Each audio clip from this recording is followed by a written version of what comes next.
So hello and welcome back to the channel. Well, if it's your first time here, my name's Andrew, and today I'm going to be looking at if you've already got a Mini 4 Pro, whether or not it's worth upgrading to the Mini 5 Pro.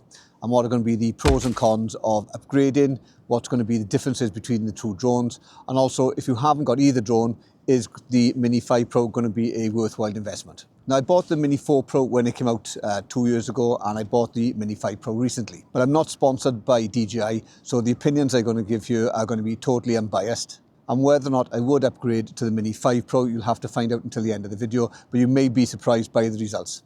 And bear in mind, as I said, I'm not sponsored by DJI, so my opinion could go either way. You just have to wait and see. Now, of course, there are improvements over the DJI Mini 4 with the DJI Mini 5, and I'm going to cover those improvements and enhancements throughout the video as well. So if it is your first time here, if you could do the like and subscribe thing, that would be great, and I'll crack on with the video. So if you do have the Mini 4 Pro, you know that you've got the 1/1.3 CMOS sensor. And you already know that it shoots in 4K up to 60 frames per second, and you've got color profiles like the D-Log-M. Also, it comes in at under 250 grams, so the places you can fly the drone are going to be greatly increased. You've also got good obstacle avoidance on the drone, so it gives you the 360-degree protection. And on top of that, you've got 34 minutes of flight time and 2 gigabytes of internal storage. Plus, you've got a maximum recording speed of 100 frames per second in slow motion. Now, if you go for the new Mini 5 Pro, you've got the larger 1-inch sensor, and that's going to give you stills of up to 50 megapixels, plus it's also going to give you 14 stops of dynamic range. It's also going to give you a maximum frame rate of 120 frames per second, but that's only in slow motion.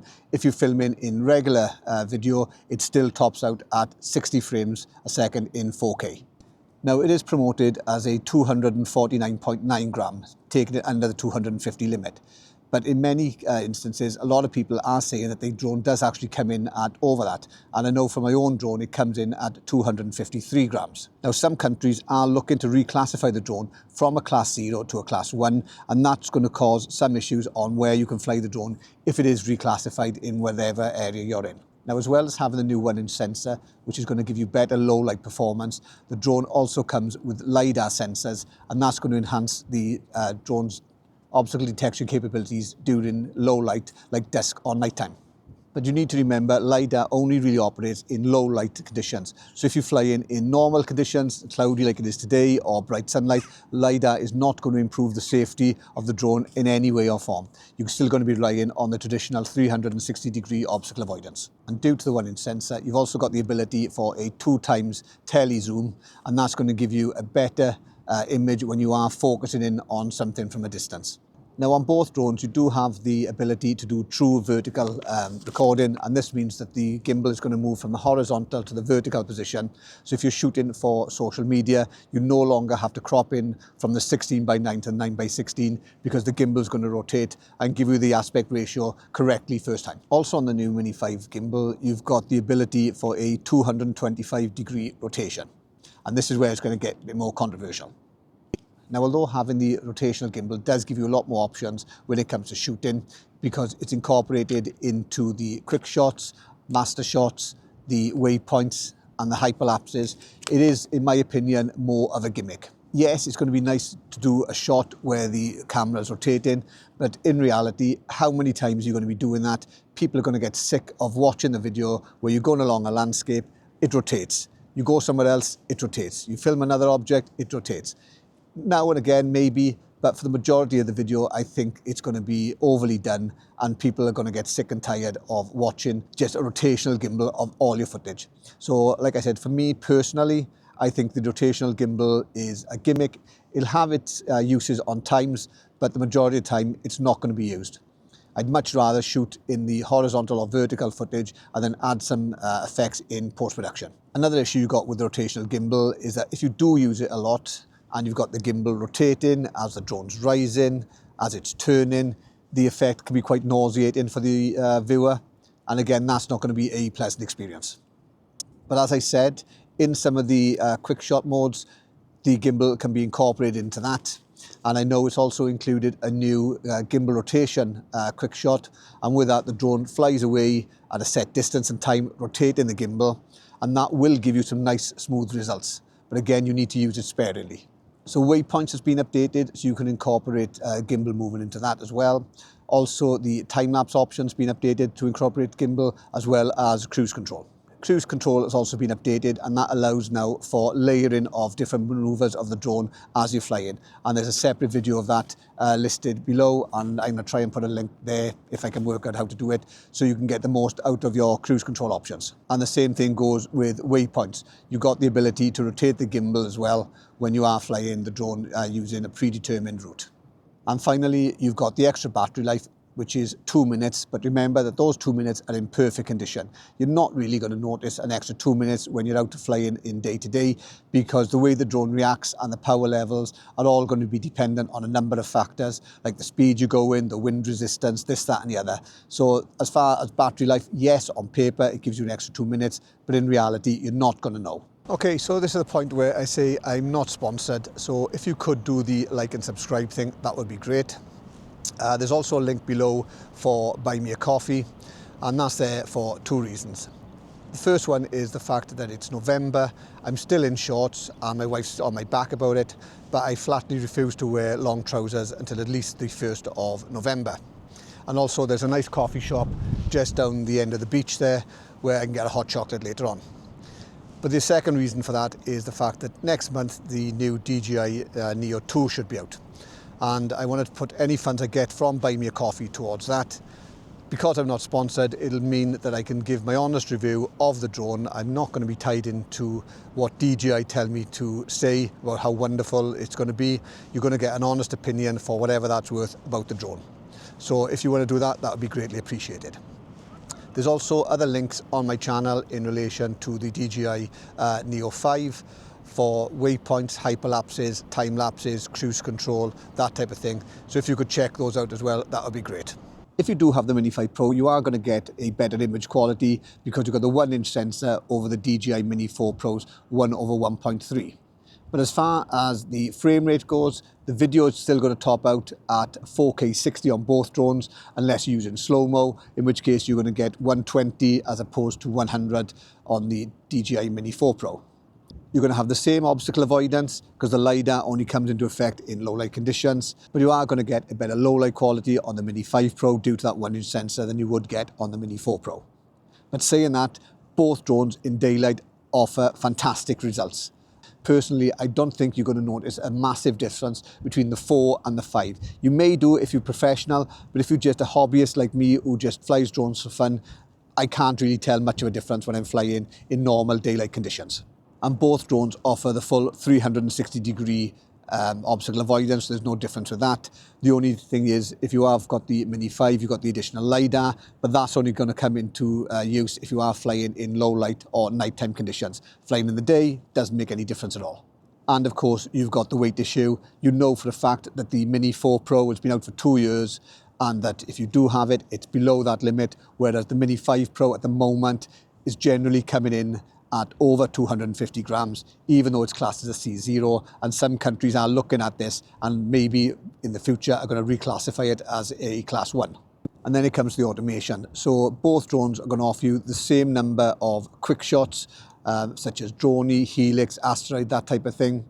But obviously on the Mini 5 Pro, you've got the additional one of the rotational, which may come in handy depending on what you're filming.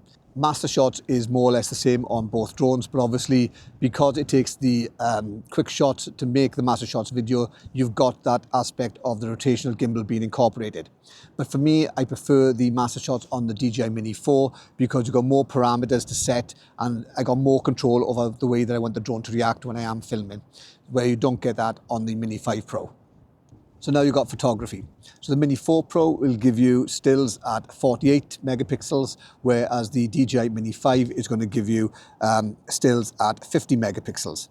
But when it comes to the other settings, they're both going to give you single shot, bracketing, burst and time shot modes. So the settings for those don't actually change. Plus they're both going to give you the option to record in JPEG, RAW, or a combination of both JPEG and RAW. So again, you will get a slightly better image using the Mini 5 Pro because of the 1-inch sensor, especially if you are doing night photography. Now I am a fan of Active Track because anything for an easy life when you get to a certain age, and Active Track can take care of everything for me. And when I'm using the Mini 4 Pro, it's always performed flawlessly and I've got great results. But lately twice when I've taken the Mini 5 out, I've run into encounters. The first one was when I was filming a paddleboarder and the drone was going all over the place. And before you say it's because I was flying over water, that's not the case, because there was plenty of clearance between the surface of the water and the drone. Also, it was a calm day, so it wasn't the windows affecting it. The IMU and the compass had both been calibrated, so that wasn't affecting it. So it was an actual issue with the drone. And what further backs that up is 3 or 4 days later, I went to a different location where I was filming in the forest. And you can see from the footage here, the drone did exactly the same thing. It's weaving about and dodging. It's not keeping me in the center of the frame. And that was using the auto track modes of point of interest, active track, as well as spotlight. And there's a complete video on that as well, either here or below in the description if you want to check that out. Plus, I've also had feedback from other flyers who've said they've encountered similar problems when using those active track modes, as well as another YouTuber who's run into issues of the drone acting crazily when he's in cine mode. Now, the chances are this is going to be updated in the future with a software update, but just bear in mind, as of today, which is the 21st of October, that's not the case. The drone's been out a month and is still having issues when it comes to active track in different scenarios.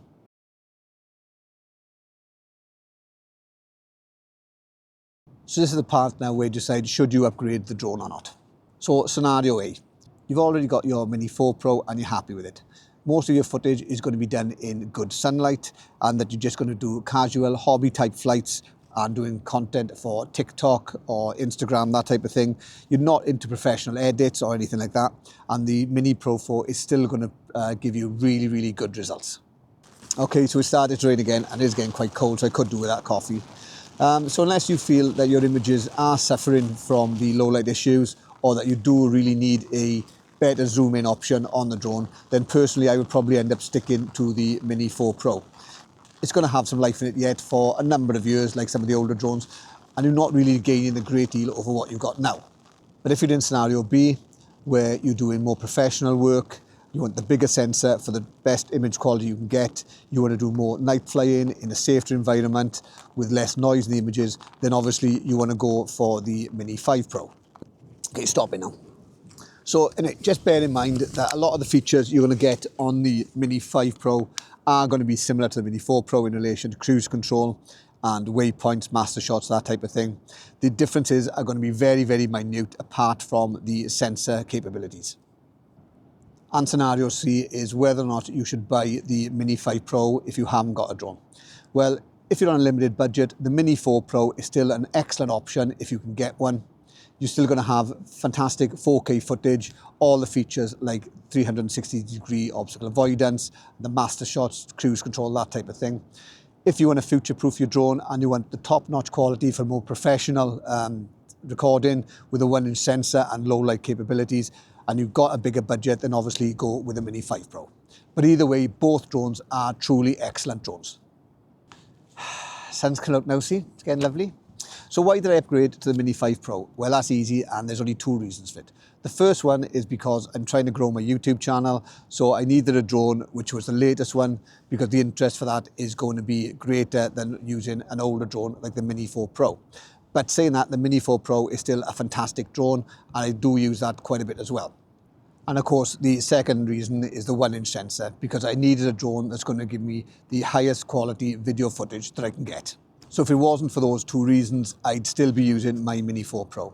Having the option of the LiDAR, which doesn't work in daylight anyway, having the 2 minutes extra battery life isn't going to make any difference. Having the rotational gimbal is not going to make any difference to my footage because I would very, very, very rarely use it. It all boils down to that 1-inch sensor, and that was the deciding factor for me. Okay, so the rain's coming again. If you found the video useful, if you could do the like and subscribe thing, that would be great, as well as the notification bell. If you want to warm me up with buying me a coffee, there's a link for that below too. If you've got any questions in relation to the Mini 4, the Mini 5, the Neo, the Hover X1 Pro or Pro Max, let me know in the comments below and I'll try and answer them as well. Also, I've got other videos in relation to waypoints, hyperlapses, master shots and cruise control, all based around the Mini 5 Pro. So if you could check those out, that'd be greatly appreciated. Any comments or questions, let me know below and I'll catch you again next time. Thanks very much. Bye.